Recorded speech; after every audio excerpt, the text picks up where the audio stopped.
तो साथियों अब हम गोलवलकर की जो थ्योरियां हैं विचार नवनीत के अंदर, उसकी चर्चा हम शुरू करते हैं।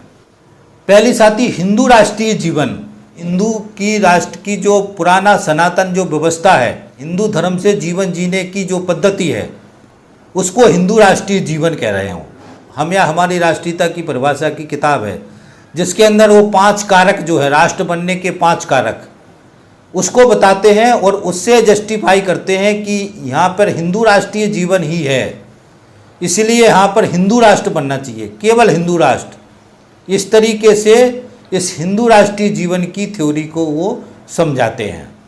दूसरा साथियों राजनीतिक विचारधाराएं जो बताते हैं वो, उसमें वो ये बताते हैं कि राजाशाही व्यवस्था के बाद औद्योगिकीकरण हुआ। इस बात की चर्चा करते हैं इस चैप्टर में, जिसमें वो कहते हैं कि जनतंत्र आया और जनतंत्र की विफलता के कारण से कम्युनिज्म आया, और जनतंत्र को और कम्युनिज्म को दोनों एक दूसरे का विरोधी बताते हैं और दोनों को ही गलत बताते हैं, ये ध्यान रखना है। और उसके बाद आखिरी में वो कहते हैं कि जो हिंदू राष्ट्रीय जीवन है, जो मनुस्मृति की व्यवस्था है, मनुस्मृति की राज व्यवस्था है, उसको सही कहते हैं। यानी वो जनतंत्र का भी विरोध करते हैं, समाजवाद का भी विरोध करते हैं, और जो मनुस्मृति की व्यवस्था है इसको सही कहते हैं और मनुस्मृति की व्यवस्था को लाने का आह्वान करते हैं। जो एक युग बदला, राजाशाही व्यवस्था खत्म हुई, धर्म आधारित व्यवस्थाएं खत्म हुई, उसके बाद से दुनिया में 2 ही विचारधाराएं, जनतंत्र आया और समाजवाद आया। ठीक है, एक को हमने पूंजीवाद कहा, एक को कम्युनिज्म कहा। तो ये ध्यान रखना है, 2 ही विचारधारा दुनिया में पैदा हुई थी और गोलवलकर दोनों विचारधाराओं को नकारते हैं। और वापस इसी यहीं कह रहा हूँ कि विकास क्रम को नहीं स्वीकारते हो। विकास क्रम में धर्म आधारित राज व्यवस्था पूरी दुनिया में खत्म हो गई, मगर यहाँ वो फिर वही कहते हैं कि यहाँ हिंदू राष्ट्र बनना चाहिए, हिंदू धर्म से हिंदू राष्ट्र बनना चाहिए। आगे वो 2 थ्योरियां हैं जिसके अंदर एक प्रतिस्पर्धा और एक उन्मुखता। ये 2 शब्दों को बहुत ही विस्तार से चर्चा करते हैं, जिसके अंदर वो आधुनिक समाज के अंदर ये दोनों चीज़ें पैदा हो गई, प्रतिस्पर्धा और उन्मुखता। उन्मुखता का अर्थ होता है आज़ाद होने का एहसास, जिसको हम आज़ादी कहते हैं, हर किसी को आज़ाद होना है। तो जो आज़ाद होना और जो ये स्पर्धा है कि हमको भौतिक संसाधन चाहिए, सुख सुविधा चाहिए, व्यवस्था चाहिए, उसका जो कंपटीशन है, ये दोनों चीज़ों को वो गलत कहते हैं। तबकि जनतंत्र का या पूंजीवादी व्यवस्था का आधार ही प्रतिस्पर्धा है। इस प्रतिस्पर्धा को गलत कहते हैं और उन्मुखता को गलत कहते हैं। जो आज़ाद होने की भावना है उसको भी गलत कहते हैं। वो कहते हैं कि हमारा जो हिंदू दर्शन का, हिंदू राष्ट्रीय जीवन का जो व्यवस्था है, उसके अंदर प्रतिस्पर्धा भी नहीं है और उन्मुखता भी नहीं है। जैसे मनुस्मृति के अंदर वर्ण व्यवस्था है, तो वर्ण व्यवस्था के आधार पर सबके काम निश्चित हैं, डिसाइड हैं। उसी तरीके से सबको अपने अपने काम करने हैं, सबकी जिम्मेदारियां हैं, सबका दायरा है। कौन राज सत्ता में रहेगा वो बिल्कुल सुनिश्चित है, कौन शिक्षा देगा वो बिल्कुल सुनिश्चित है, कौन मेहनत करेगा वो बिल्कुल सुनिश्चित है। मतलब इस तरीके से कोई प्रतिस्पर्धा नहीं है मनुस्मृति के अंदर, और ना कोई उन्मुखता, ना कोई आज़ाद है। ऐसा नहीं कि कोई कुछ भी कर सकता है। तो आज़ाद की जो भावना ये भी गलत है और प्रतिस्पर्धा की भावना जो है वो भी गलत है। इस तरीके से दोनों चीज़ों को गलत बता करके जो मनुस्मृति की व्यवस्था है उसको सही बताते हैं। ये इस थ्योरी के अंदर बहुत अच्छी तरीके से समझाते हैं, जिसका हमको ध्यान रखना है। इसी के अंदर एक बात और आता है कि सुख, आदमी सुखी रहना चाहता है। तो सुख का जो डेफिनेशन है उन्होंने इसमें समझाया कि सुखी रहने का मतलब ये नहीं है। सुख 2 तरीके से बताया। एक सुख ये है जिसको हम ये भौतिक संसाधन जुटाते हैं, मकान खरीदते हैं, गाड़ी खरीदते हैं, घर में एसी लगाते हैं, जीवन जीने के संसाधन जुटाते हैं, पैसे जुटाते हैं, बड़ा बड़ा व्यवसाय करते हैं। इससे जो है सुख नहीं होगा। असल में एक सुख ही है, सुख पाने के लिए बच्चे सुखी रहें, जीवन सुखी रहे, हम सुखी रहें, उसके लिए हम सब ये जुटाते हैं। तो एक तरीके का सुख को पाने का, जुटाने का ये संसाधन इकट्ठा करते हैं। गोलवलकर इस सुख को असल सुख नहीं कहते, ये सुख नहीं है, इसको सुख नहीं कहते हैं।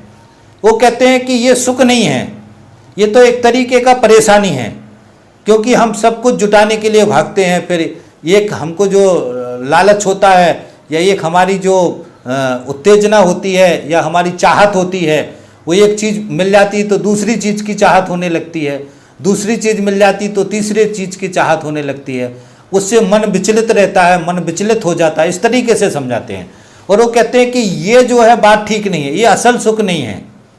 असल सुख पाना है तो आपको ये भौतिक वस्तुओं के संसाधन से दूर हटना है, इनका लालच नहीं करना है, इनको छोड़ना है, इनको त्यागना है, और हमको आध्यात्मिक जीवन से, धर्म के रास्ते से मोक्ष की प्राप्ति के लिए, और साथ में जो आध्यात्मिक सुख है, जो अनुभूति है, आत्मभूति है, उसको पाने के लिए हमको परमात्मा में ध्यान लगा करके अपने मन को मोक्ष की तरफ ले जाने के लिए इस सुख की तरफ जाना है, और ये सुख ही असल सुख है।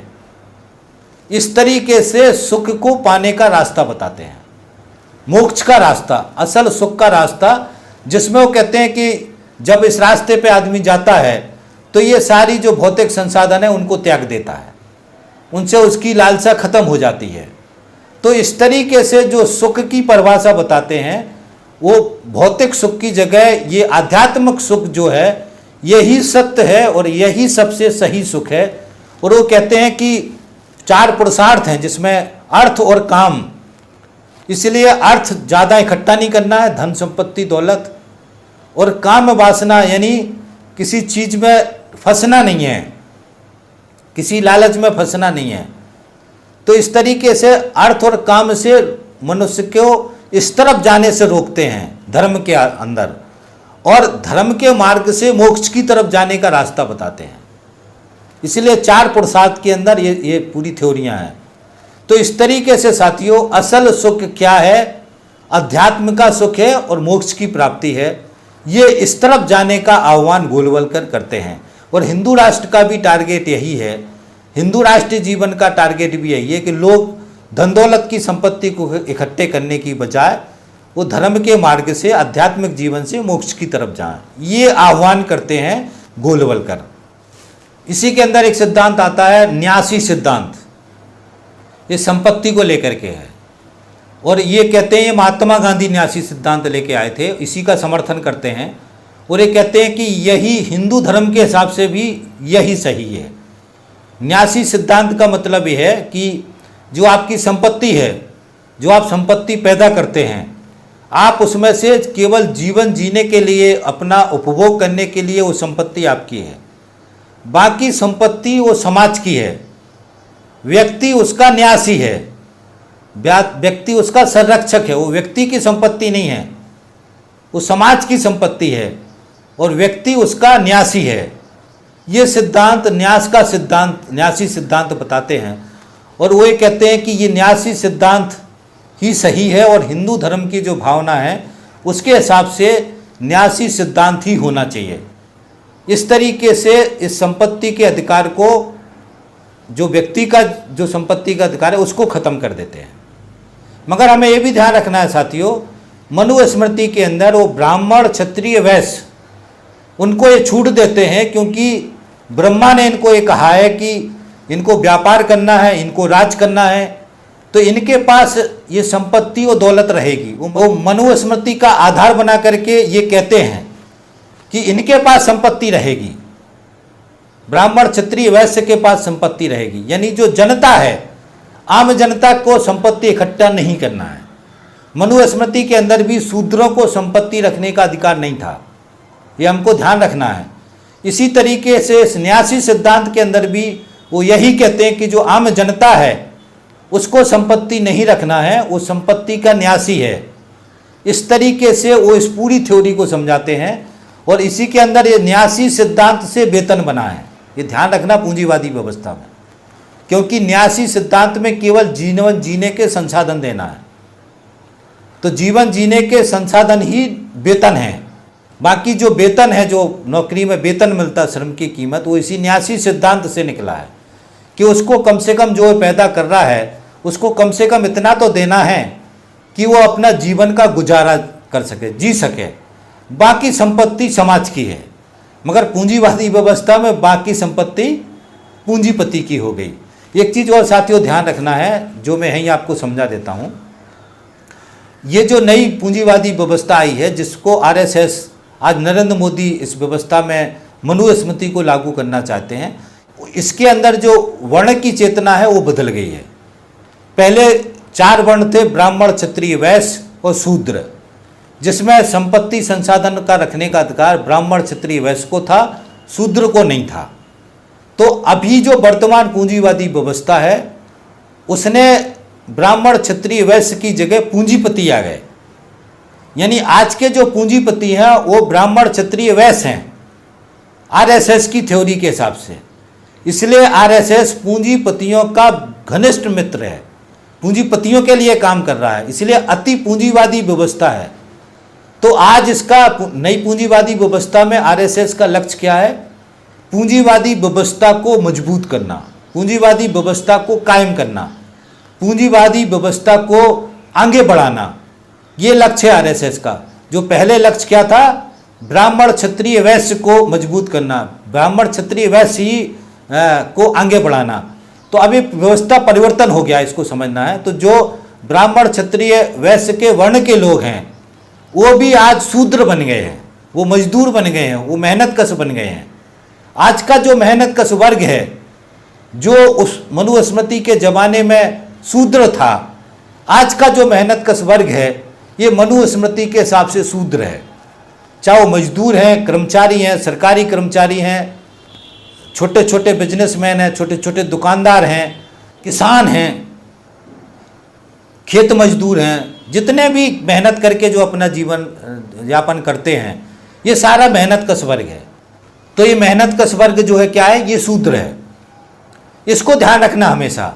आज की पूंजीवादी व्यवस्था में मैं आगे बहुत विस्तार से समझाऊंगा कि नरेंद्र मोदी किस तरीके से मनुस्मृति को लागू कर रहे हैं। मैं आगे एक वीडियो बनाऊंगा इसका, उसमें समझाऊंगा, मगर इस कॉन्सेप्ट को ध्यान रखना।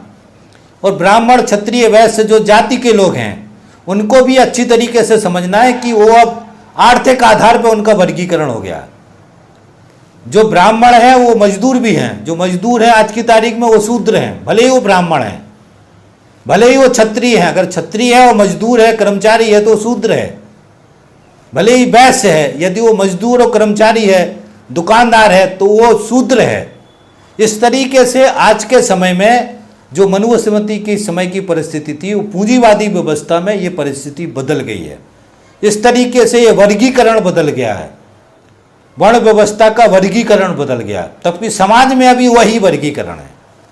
इसको भी मैं आगे समझाऊंगा कि किस तरीके से समाज के अंदर ये चेतना पैदा करके, जाति की चेतना पैदा करके अलग लड़ा रहे आपस में, और अर्थव्यवस्था के अंदर पूंजीपतियों को ब्राह्मण, क्षत्रिय, वैश्य मान के और मेहनत कश वर्ग को शूद्र मान के इस तरीके से यहाँ थ्योरी लगा रहे हैं।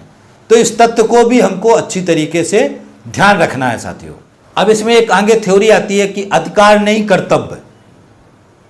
आरएसएस का बहुत अच्छी तरीके से मानना है कि जैसे जो मजदूर हैं, जो हड़तालें हो रही हैं, जो मजदूर अपना न्यूनतम वेतन मांगता है, श्रम कानून मांगता है, परमानेंट नौकरी मांगता है, ये जो सारी चीज़ें मजदूर मांगता है, ये अधिकार मांगते हैं। तो अधिकार नहीं कर्तव्य डिसाइड करने हैं। बार बार मैं समझाने की कोशिश करूं कि मनुस्मृति को अक्षरशः लागू करना चाहता आरएसएस। अधिकार नहीं कर्तव्य, यानी आपको वेतन बढ़ाने की बात नहीं करनी, आपको परमानेंट नौकरी की बात नहीं करनी, किसानों को अब उनके फसलों के दाम मिले ये बात नहीं करनी।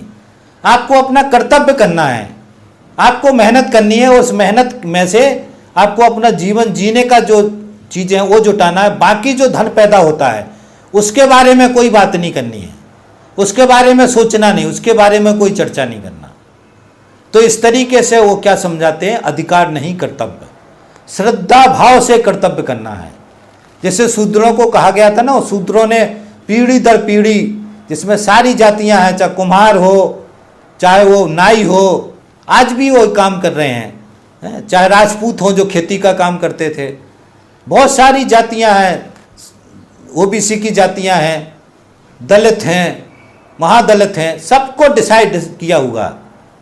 तो ये कर्तव्य जो डिसाइड किए हुए, इस कर्तव्यों को हिंदू धर्म के नाम से थोपा गया, इस कर्तव्यों को लोगों ने किया। तो वो कहते हैं कि ऐसे ही कर्तव्य करना है। जैसे नाई पूरी साल बाल काटता है, उसको जो भी गेहूं में दे देता है, खाने को दे देते हैं, बस उसी पे जिंदा रहना है। उसको ये नहीं कहना है कि मैं इतनी मेहनत कर रहा हूं तो इसका इतना पैसा चाहिए। इस तरीके से सेवा भाव से काम करना है, सेवा भाव निष्ठा से काम करना है। कर्तव्य है ये आपका, जो मनुस्मृति में कर्तव्य डिसाइड हुए हैं, जिम्मेदारी डिसाइड हुई हैं, जिसको ब्रह्मा ने डिसाइड किया है। तो अधिकारों की बात नहीं करना है, कर्तव्यों की बात करना है। इस तरीके से आरएसएस सोचता है और इस सोच को लागू करना चाहता है।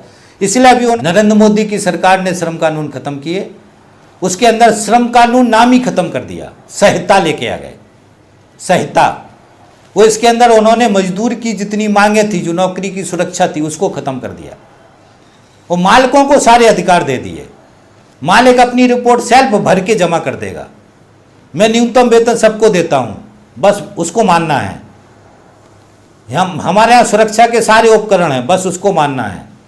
जो मालिक स्वयं प्रमाणित करके लिख के दे देगा, उसी को मानना है। तो इस तरीके का विचार, इस तरीके का लक्ष्य आरएसएस का है, जो आगे वो कर रहा है। तो इस कॉन्सेप्ट को समझना है कि वो आपको अधिकार नहीं देने की बात नहीं कर रहे, अधिकारों की बात नहीं करना है, कर्तव्य की बात करना है। ये बहुत ही महत्वपूर्ण थ्योरी है साथी, दिमाग को, सोच को बदलने की थ्योरी है, जिसको हमको ध्यान रखने की जरूरत है। इसमें एक थ्योरी है साथियों, जो असमानता को स्वीकारते हैं। ये बहुत ही महत्वपूर्ण थ्योरी है, जिसको ध्यान रखना है। गोलवलकर ये कहते हैं कि जो गुण है, 3 गुण हैं, ये सत, रज और तमो, ये 3 जो गुण हैं, इसी गुणों का आधार बना करके वो ये जस्टिफाई करते हैं, वो ये समझाते हैं कि ये असमानता प्रकृति की देन है, ये असमानता व्यवस्था की देन है। जो मनुस्मृति के अंदर असमानता थी, उसको इसी लॉजिक से जस्टिफाई करते हैं, और ये असमानता रहेगी। ये कहते हैं असमानता रहेगी। इस तरीके से साथी हमको समझना है कि आरएसएस की जो थ्योरी है, उसका जो विचार है, उसके अंदर वो असमानता को सही कहते हैं। इसीलिए क्यों सही कहते हैं? क्योंकि जो मनुस्मृति के अंदर जो ब्राह्मण, क्षत्रिय, वैश्य के पास राजसत्ता और राजसत्ता के सारे संसाधन थे, यही संसाधन पूंजीवादी व्यवस्था में पूंजीपति के पास आ गए। तो अब पूंजीपति के पास सारे संसाधन है और सत्ता है, और यही पूंजीपति इन्हीं संसाधनों से, सत्ता से देश की आम जनता को लूटते हैं, जिससे असमानता बढ़ रही है। इसको धर्म के साथ जोड़ करके वो यही कहते हैं कि असमानता ये प्रकृति का गुण है, इसीलिए ये असमानता रहेगी। अमीर भी रहेंगे, गरीब भी रहेंगे, और अमीरी गरीबी ये बढ़ेगी भी, गरीब की दुर्दशा होगी भी। और दुर्दशा क्यों हो रही? क्योंकि उसकी नसीब किस्मत खराब है, उसके पुराने जन्मों का ये फल है। इसके साथ जोड़ के उसको संतुष्ट करते हैं, उसके दिमाग को कुंद करते हैं, उसके दिमाग को शून्य करते हैं, ताकि वो सवाल ना करे। तो इस तरीके से असमानता को जस्टिफाई करते हैं गोलवलकर, और वो कहते हैं कि असमानता को समानता की तरफ नहीं जाना है, समानता की बात नहीं करना है, समानता नहीं हो सकती, समानता नहीं, सामंजस्य बिठाना है। तो सामंजस्य बिठाने की बात करते हो। सामंजस्य बिठाने के लिए मनुस्मृति का उदाहरण देते हैं, मनुस्मृति का वर्ण व्यवस्था का उदाहरण देते हैं। वो कहते हैं वर्ण व्यवस्था ही सबसे सही व्यवस्था है, जिसके अंदर सही सामंजस्य है, सही सामंजस्य है। आदमी की सोच से वो बाहर नहीं निकल पाता, वो कभी राजसत्ता को जिम्मेदार नहीं बोलता, वो हमेशा अपने आप को कोसता है। गरीब है, दुर्दशा है, खाने को नहीं है, तो ये कभी ये नहीं सोचता कि राजसत्ता जिम्मेदार है। वो ये सोचता है कि मैं खुद जिम्मेदार हूं, मैंने पिछले जन्मों में गलत काम किए होंगे, मेरा नसीब खराब है, मेरी किस्मत खराब है, वो खुद को कोसता है। तो ये जो समझ है, ये समझ को आरएसएस सही कहता है, ये हमको समझना है। इसलिए जो वर्ण व्यवस्था के अंदर जो व्यवस्था थी, उसको सामंजस्यपूर्ण व्यवस्था कहते हैं, और उसको सही ठहराते हैं। ये हमको ध्यान रखना है। चुपचाप तरीके से आपको उस पूंजीपति की, मालिक की सेवा करना है और आपको कोई सवाल नहीं उठाने हैं। इस तरीके से साथियों इस असमानता को सही कहते हैं। वो समानता नहीं होगी, ये कहते हैं सामंजस्य बिठाना होगा। इसलिए समाजवादी व्यवस्था और पूंजीवादी व्यवस्था में बुनियादी फर्क है। पूंजीवादी व्यवस्था असमानता पैदा करती है और पूंजीवादी व्यवस्था के विचार जो भी हैं, जितने भी धर्म हैं, सभी धर्म, चाहे वो हिंदू धर्म है, ईसाई धर्म है, इस्लाम धर्म है, सभी धर्म असमानता को सही कहते हैं और स्वीकार करते हैं। सिर्फ समाजवादी व्यवस्था है जो मार्क्स का दर्शन है, जो हमारे भारतीय दर्शन में चारवाक का दर्शन है, ये सारी जो भौतिकवादी दर्शन की विचारधाराएं हैं, ये असमानता को से समानता की ओर जाना चाहती हैं, असमानता को ख़त्म करना चाहती हैं और समानता लाना चाहती हैं। ये बुनियादी विचारधाराओं का फ़र्क है जिसको हमको अच्छी तरीके से ध्यान रखना है। गोलवलकर इस असमानता को सही स्वीकार कर सही कहते हैं और असमानता खत्म नहीं होगी, समानता की बात नहीं करना है, सामंजस्य की बात करना है। और सामंजस्य वो मनुस्मृति के हिसाब से, वर्ण व्यवस्था के हिसाब से सामंजस्य को बिठाना चाहते हैं। एक थ्योरी और है जिसके अंदर वो समझाते हैं कि समाधान अंतःकरण में है। जो समाधान है, इस सारी समस्याओं का जो समाधान है वो अंतःकरण में है। अंतःकरण में मतलब मनुष्य के अंदर है। मनुष्य के अंदर है मतलब मनुष्य के अंदर जो आध्यात्मिक अनुभूति है, आध्यात्मिक अनुभूति को पैदा करना, वो इस अनुभूति से जो सुख मिलता है, असल सुख यही है। इसीलिए ये जो सारा समस्याएं हैं, इन समस्याओं का समाधान अंतःकरण में है कि मनुष्य को अपने अंतःकरण के अंदर जो मनुष्य के अंतःकरण में वो अनुभूति है, उस सुख की अनुभूति है, उस अनुभूति को पाने के लिए कोशिश करना है।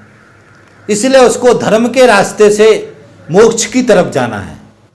इस तरीके से साथियों इसके अंदर वो वापस वही मनुष्य को धन दौलत, संपत्ति, भौतिक वस्तुओं से दूर रहने की बात कहते हैं और सारी समस्याओं का समाधान अंतःकरण में बताते हैं और धर्म और मोक्ष की तरफ जाने का रास्ता बताते हैं। यही सही रास्ता है। इस तरीके से इस थ्योरी के अंदर बहुत अच्छी तरीके से गोलवलकर समझाते हैं। ये थ्योरी बताते हैं कि सत्ता भ्रष्ट करती है। अब उस समय आरएसएस सत्ता में था नहीं। गोलवलकर को पता नहीं था कि वो 2014 में नरेंद्र मोदी जी प्रधानमंत्री बन जाएंगे और प्रधानमंत्री बनने के बाद वो क्या करेंगे। आज गोलवलकर होते तो बड़े चिंता में होते। आरएसएस का जो रूप है, जो स्वरूप है, जिस तरीके से मोहन भागवत आज सत्ता के साथ जुड़े हुए हैं, जिस तरीके से आरएसएस खुल करके आरएसएस के स्वयंसेवक मंत्री बने बैठे हैं, प्रधानमंत्री बने बैठे हैं, मुख्यमंत्री बने बैठे हैं, राज्यपाल बने बैठे हैं, तो ये जो सत्ता का सुख भोग रहे हैं, ये गोलवलकर के हिसाब से जो भी इस विचारधारा के आरएसएस के लोग हैं, उनको सत्ता के साथ शामिल नहीं होना है। सत्ता रहेगी, सत्ता चलेगी, मगर सत्ता को धर्म के हिसाब से चलाना है। मगर सत्ता के अंदर जो ये प्रमुख लोग हैं उनको सत्ता के अंदर नहीं जाना है। यानी आरएसएस के लोग हैं उनको सत्ता में शामिल नहीं होना है। इस तरीके से, क्योंकि सत्ता भ्रष्ट करती है। बहुत ही अच्छी तरीके से समझा। उसमें कांग्रेस के बारे में भी बताया कि कांग्रेस के नेता किस तरीके से भ्रष्ट हो गए, क्या हो गए। अभी जो कांग्रेस का हाल है उससे बुरा हाल भारतीय जनता पार्टी का है, उससे बुरा हाल आरएसएस का हो गया अभी। तो ये अजीब तरीके की बात है जो गोलवलकर कह के गए हैं।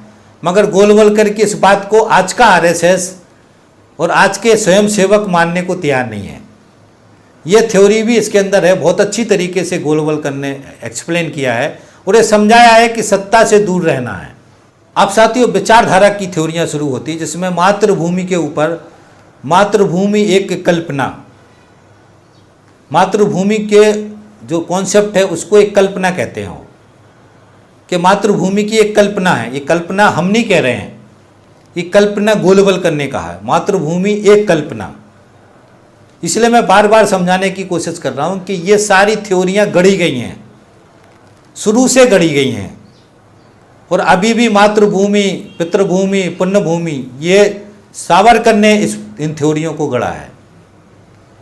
तो मातृभूमि एक कल्पना से एक चैप्टर है जिसके अंदर मातृभूमि के बारे में बताते हैं।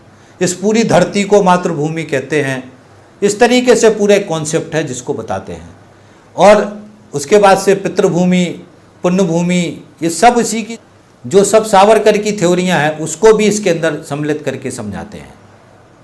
इसके आगे अगला चैप्टर आता है जिसमें मातृभूमि के पुत्र आता है, जिसके अंदर वो हिंदू, मातृभूमि के पुत्र हिंदू हैं, इस मातृभूमि के पुत्र हिंदू हैं। फिर वो कहते हैं कि हिंदू क्यों नहीं, हिंदू ही होना चाहिए। इस तरीके से कड़ियाँ जोड़ते हुए आगे समझाते हैं साथियों। और इसी के अंदर फिर एक और कॉन्सेप्ट आता है वीर वृत्ति निष्ठा। ये तत्व बहुत तरीके से ध्यान रखना है क्योंकि इस थ्योरी से आज हमारे देश के अंदर बहुत बड़ी अराजकता है। जो गोलवलकर हिंदू राष्ट्र की परिकल्पना किए हैं उसके विरोध में बोलने वाले या उसको गलत कहने वाले या उस कॉन्सेप्ट को नहीं मानने वाले, ये सब देश विरोधी हैं, ये सब देशद्रोही हैं आरएसएस के हिसाब से। ये सारी देश विरोधी ताकतें हैं। जो आरएसएस का विचार है, मनुस्मृति का विचार है, हिंदू राष्ट्रीय दर्शन का विचार है, जो उसको नहीं मानता, जो उसका विरोध करता है, ये सब देश विरोधी हैं, देशद्रोही हैं। ये बहुत अच्छी तरीके से इसमें उन्होंने समझाने की कोशिश की है। इसी के अंदर जो वीर वृत्ति की जो निष्ठा का थ्योरी दिया है, जिसके अंदर उन्होंने दो थ्योरियां दी हैं, एक सक्रिय भक्ति, एक निष्क्रिय भक्ति।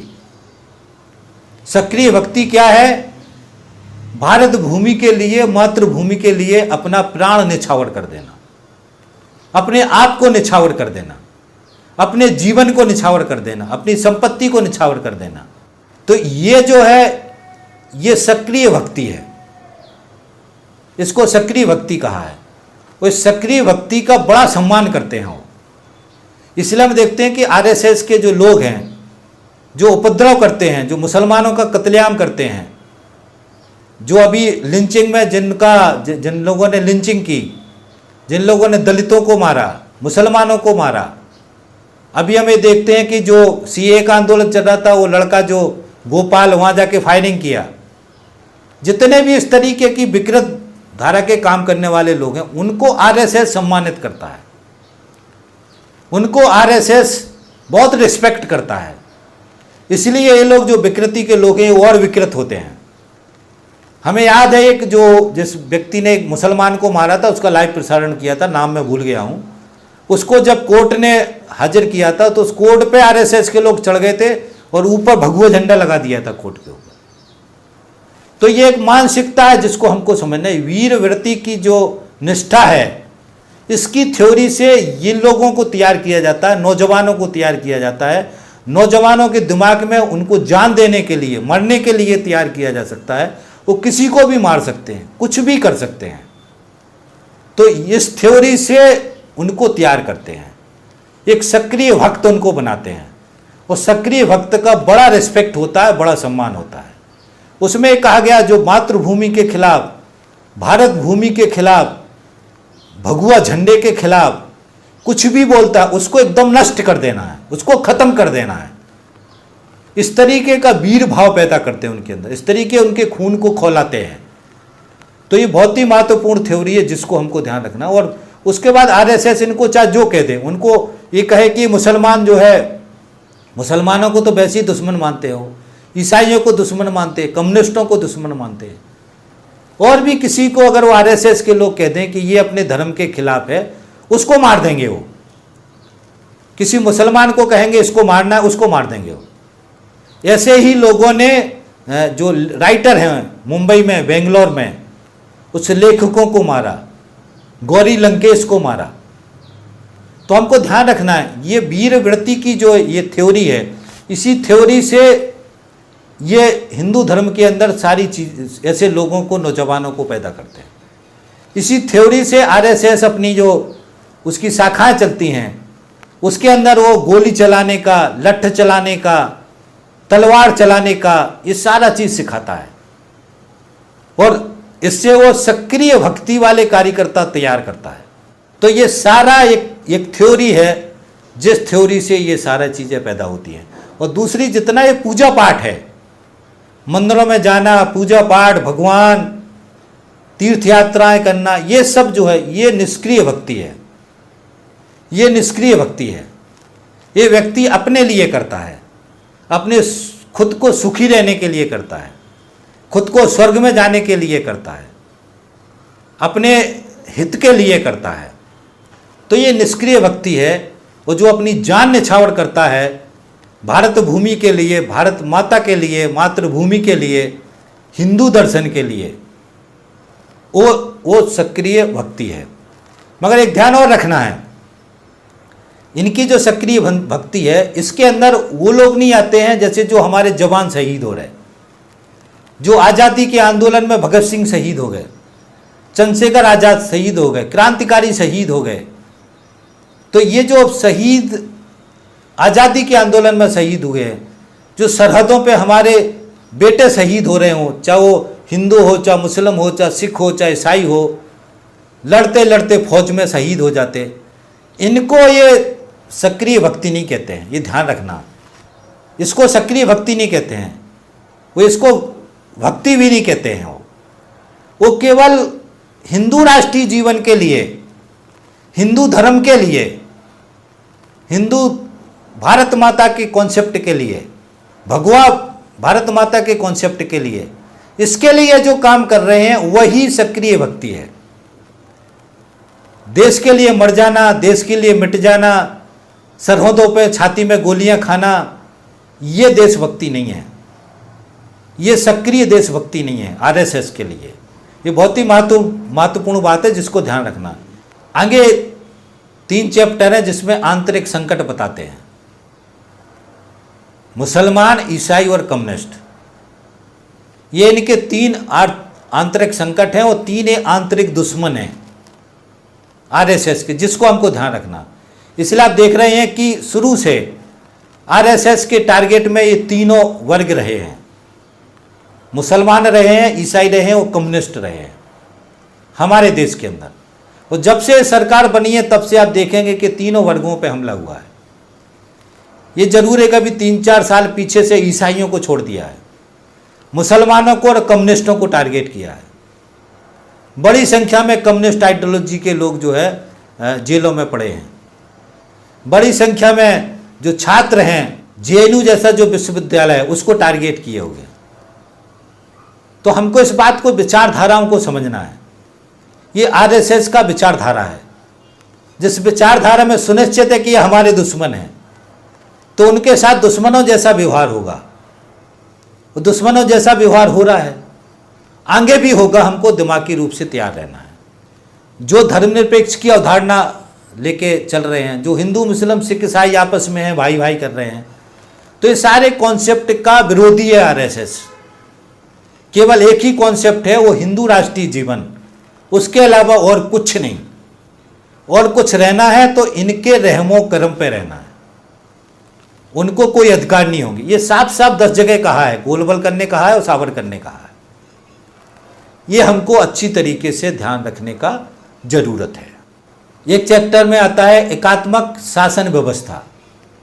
इस कॉन्सेप्ट को भी हमको अच्छी तरीके से ध्यान रखना है कि आरएसएस, जैसे मैंने बताया, तिरंगा झंडे की अवधारणा, धर्मनिरपेक्ष की अवधारणा, और अलग अलग जो स्टेट्स हैं, राज्य की सरकारें हैं, ये संघ हैं, इस राज्य की सरकारों का जो एक अस्तित्व है, उनका स्वतः अस्तित्व है, इस सब को आरएसएस नहीं चाहता।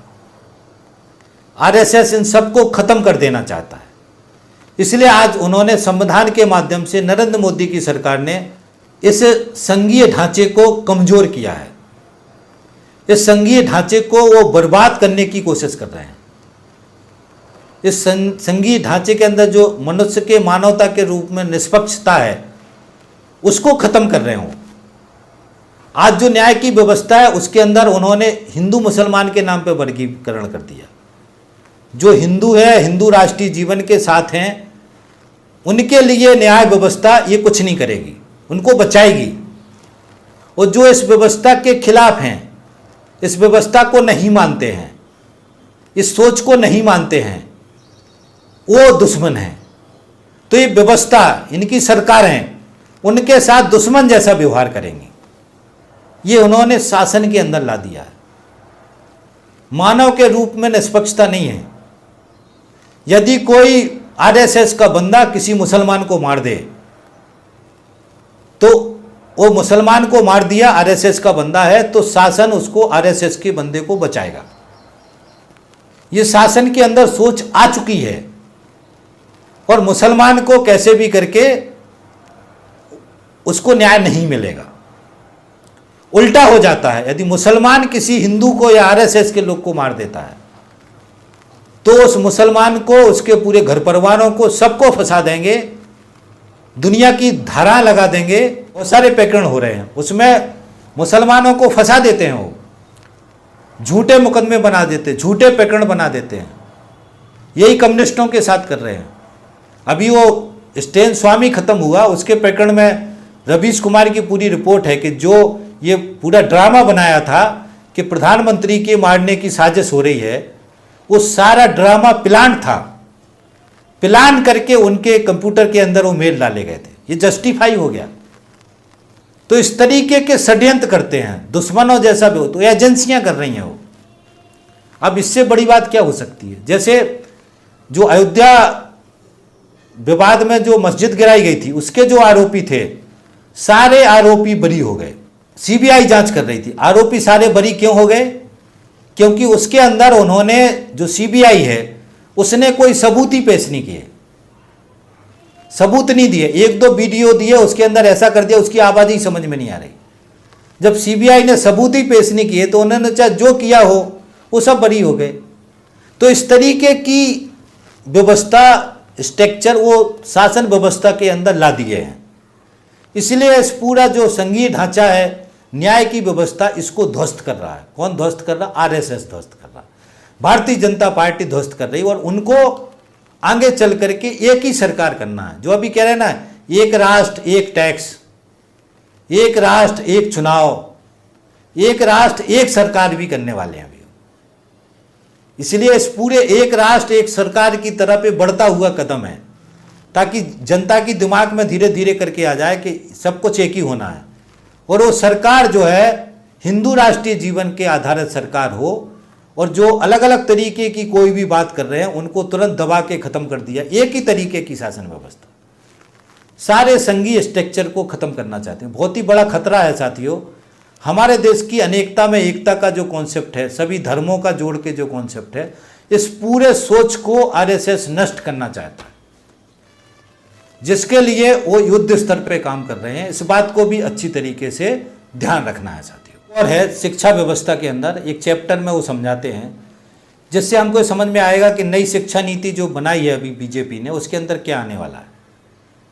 शिक्षा व्यवस्था के अंदर जो विज्ञान है, जो तर्क हैं, तर्कपूर्ण विज्ञान है, जो वास्तविक इतिहास है, ये नहीं पढ़ाना है।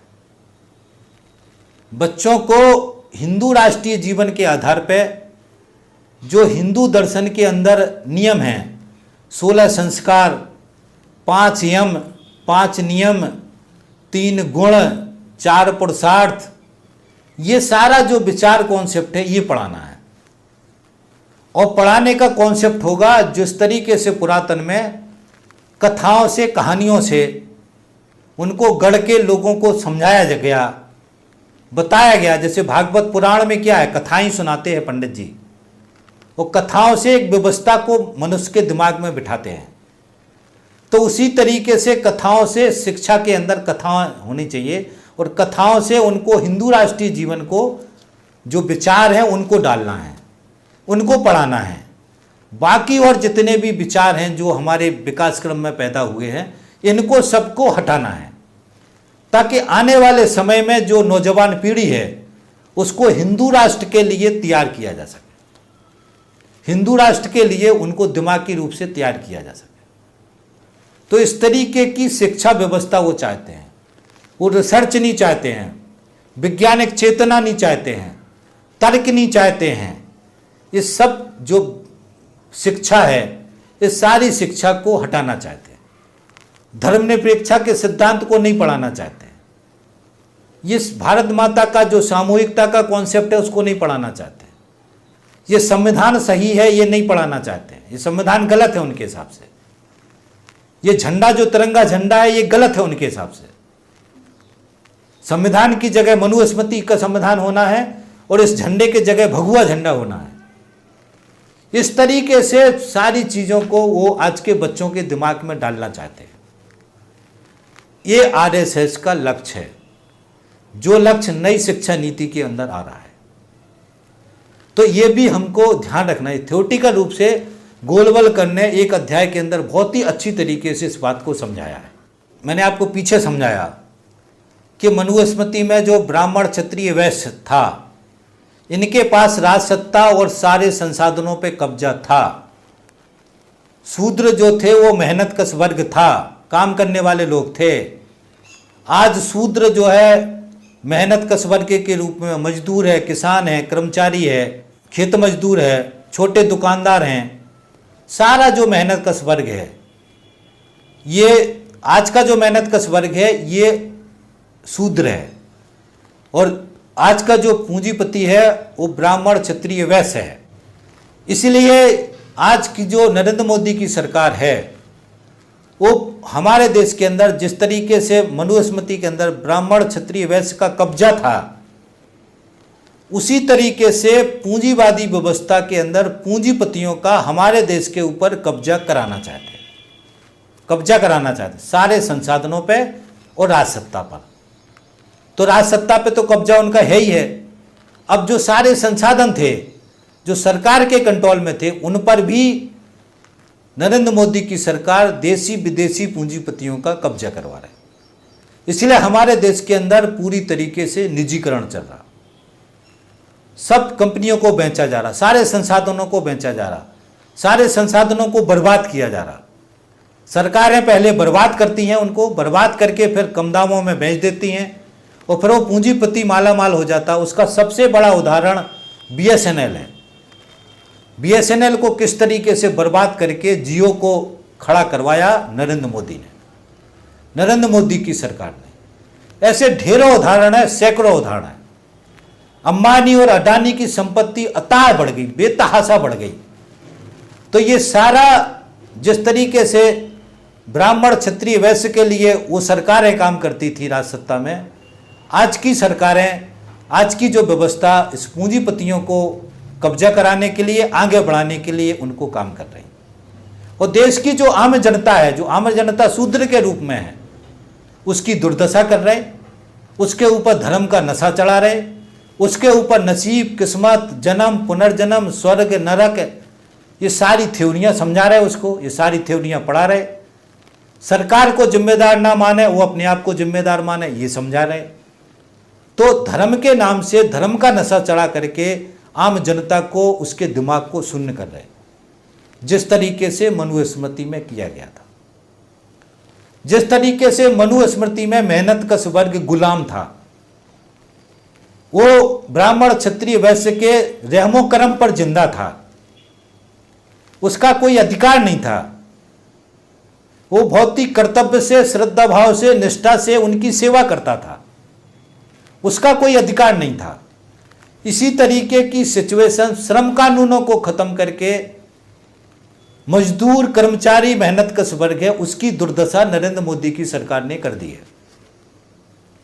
नौकरी की सुरक्षा खत्म कर दी है, परमानेंट नौकरी खत्म कर दी है, काम के घंटे खत्म कर दिए हैं, सारे श्रम कानून ठिकाने लगा दिए हैं, और कारखानों में अब कोई जांच नहीं होगी। कारखाना मालिक जो भी भर के दे देगा खुद साइन करके, उसको सरकार मानेगी। उसके अलावा अगर आप हड़ताल नहीं करोगे, आप वेतन बढ़ाने की बात नहीं करोगे, आपने कुछ भी बात किया, हड़ताल किया, एकजुट हुए, अधिकार की बात की, तो आपको नौकरी से निकाल दिया जाएगा, आपको तुरंत भगा दिया जाएगा। आपने हड़ताल कर दी तो आपको जेल में डाल दिया जाएगा, आपके ऊपर जुर्माना लगेगा, आपकी जेल में सजा होगी। आपने हड़ताल के लिए लोगों को तैयार किया तो आपको और ज्यादा सजा होगी। इस तरीके के कानून इस नरेंद्र मोदी की सरकार ने ला दिए।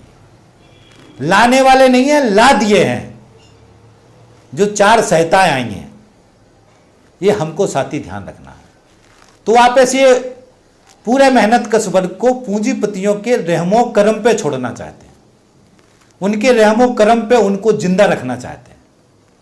ये मनुस्मृति को लागू कर रहा है नरेंद्र मोदी का सरकार, आरएसएस, जिसको हमको समझना है। और ये बात किसी को समझ में आ नहीं रही, ना कोई इस तरीके से इस निगाह से इस साजिश को पकड़ पा रहा है।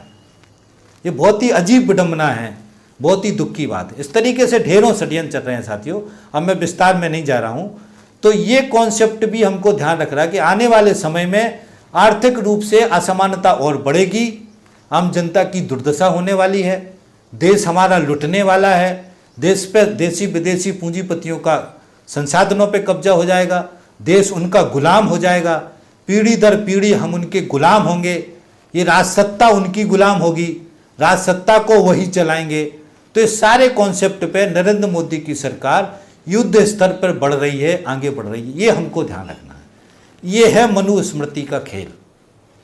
इस तरीके से आरएसएस हमारे देश में नए तरीके से इस मनुस्मृति को लागू करना चाहता है, इसलिए उन्होंने श्रम कानूनों को खत्म कर, श्रम कानून नाम ही खत्म कर दिया, संहिता बना दी। संहिता क्या है? नियम। श्रम कानून क्या है? श्रमिकों की सुरक्षा के कानून। तो श्रमिकों की सुरक्षा खत्म कर दी, इसलिए श्रम कानून नाम ही खत्म कर दिया, संहिता बना दी। तो ये बड़ा भयंकर फैसला है, बड़ा फैसला है, जो आज हमारे देश की जनता धर्म के नशे में पागल है, हिंदू मुसलमान की जो ध्रुवीकरण है, वर्गीकरण, उसमें पागल है, हिंदू मुसलमान की लड़ाई में नौजवान बच्चों को मजा आ रहा है, एंजॉय कर रहे हैं, वो अपने जीवन के बारे में, इस पूरे षड्यंत्र के बारे में कुछ भी नहीं समझ पा रहे हैं। उनका दिमाग सुन्न हो गया है, उनका दिमाग को कुंद कर दिया। इन सारे तथ्यों को भी हमको अच्छी तरीके से समझना है, वो ध्यान रखना है साथियों। तो आपसे अपील है कि हमारे चैनल की प्लेलिस्ट पे जाएं, दर्शन सीरीज का फोल्डर जरूर देखें, और भी फोल्डर हैं बहुत सारे, उन पर विजिट करें, जो भी अच्छा लगते हैं वीडियो उनको सुनें और ज़्यादा से ज़्यादा शेयर करवाने में सहयोग करें। हमारे चैनल को सब्सक्राइब कर लें, घंटी दबा दें, ताकि कोई सा भी वीडियो हम डालें उसका नोटिफिकेशन आपको मिले, आप उसको सुन पाएँ, और सुनने के बाद उसको तुरंत शेयर करवाने में सहयोग करेंगे। आप सहयोग करेंगे, इसी आशा उम्मीद के साथ साथियों मैं अपनी बात खत्म करता हूँ। थैंक यू साथी, धन्यवाद, थैंक्स। मिलते हैं अगले वीडियो।